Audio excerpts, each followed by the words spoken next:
There have been different views on what consciousness is for the last few thousand years, and yet even today there are scientists who cannot agree on what consciousness really is.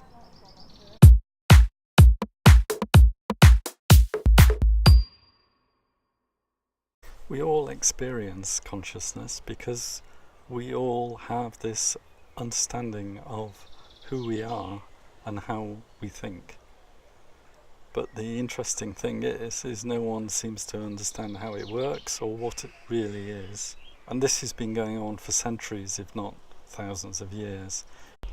Many religions have believed in the soul since the time of the Egyptians, and even 2.3 thousand years ago, Aristotle and Plato believed that there was a soul and that this was the consciousness that we all know today.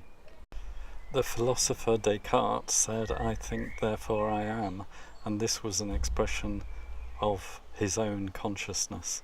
In fact, we understand what our own consciousness is, but we don't understand whether other people around us are conscious necessarily, or even whether animals like my cat Ollie is conscious, or how conscious he is. We know that when we're awake, we're conscious, and that when we go to sleep or we're sedated, we're unconscious. There is a thought that when we dream, this is consciousness in sleep. But what really is consciousness?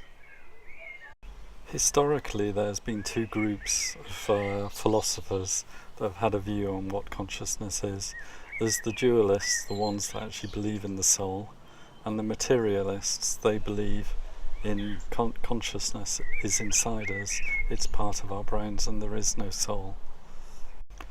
But splitting it up like that is far too simple, because nowadays what we know is that we can do an MRI scan of a brain when you're thinking and when you're conscious, and we can see various patterns. So we know that the thoughts going on are inside the brain.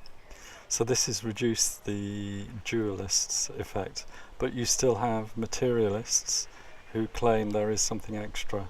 So there is the brain, but there is something extra that actually gives us some information, and that extra can be something very similar to a soul. So there's a philosopher called David Chalmers who believes that there's an easy problem and a hard problem with consciousness. The easy problem is that we perceive things, we see things, we hear things, and we react to that. That is the easy consciousness. The hard part is thinking, creating concepts, having original thoughts, and so on. These are the much harder concept of what consciousness really is. The other thing that David Chalmers believes is that consciousness is a fundamental force in nature, that it is one of the main parts of science. And there are some other scientists that actually believe that too. And this has, in some cases, grown out of quantum mechanics in physics, where there is something called the uncertainty principle. You don't actually know where something is until you observe it. In other words, consciousness is actually defining when you observe something. And this has created the concept that consciousness is a fundamental force of nature. But others, such as the philosopher Daniel Dennett, just believe that consciousness is derived. It results from the act of thinking, and we actually fool ourselves into thinking there is something like consciousness. It's just the consequence of having thoughts. So it's really interesting because effectively you have two quite opposite views, that consciousness is all controlling, and the other is that consciousness is just as a consequence of other things going on, such as thought and memory and so on. There's even one philosopher called Colin McGinn who says that we cannot define what consciousness is from our own conscious mind. There's sort of a tautology there, but what I'm trying to do is present all the different ideas, but I won't express my opinion on these until next week.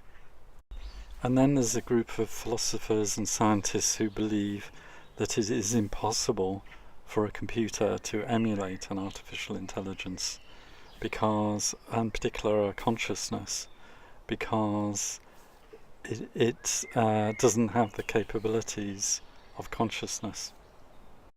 And somehow this is similar to the idea of whether consciousness is a fundamental force or whether it's derived force. Because if it were fundamental, it might be impossible for a computational device such as a computer to emulate that.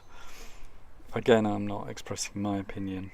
There's one philosopher called John Searle who invented the concept of a Chinese room. This is a room that contains a man sitting at a table, and he has a number of look-up books where he can look up the Chinese language, and then someone asks him a question in Chinese and he has to get the reply based on the contents of the book, but he himself can't speak Chinese.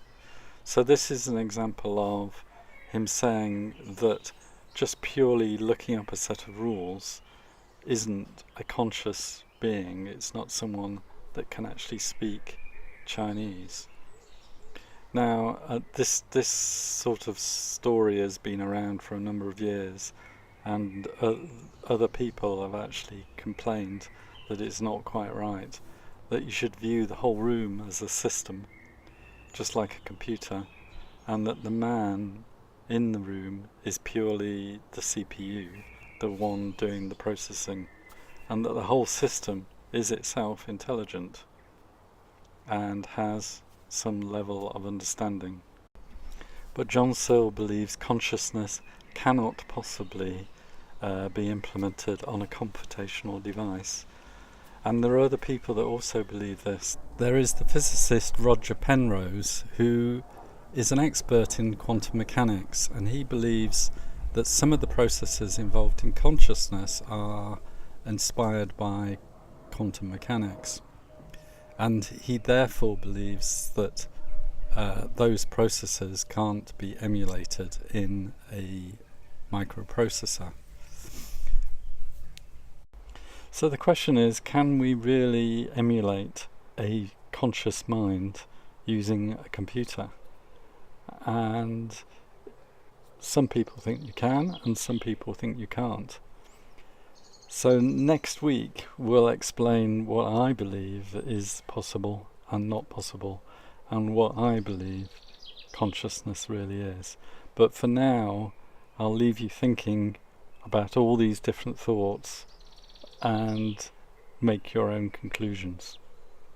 In the meantime, please subscribe, comment and like the video on YouTube and on LinkedIn if you want, and I'll see you next week.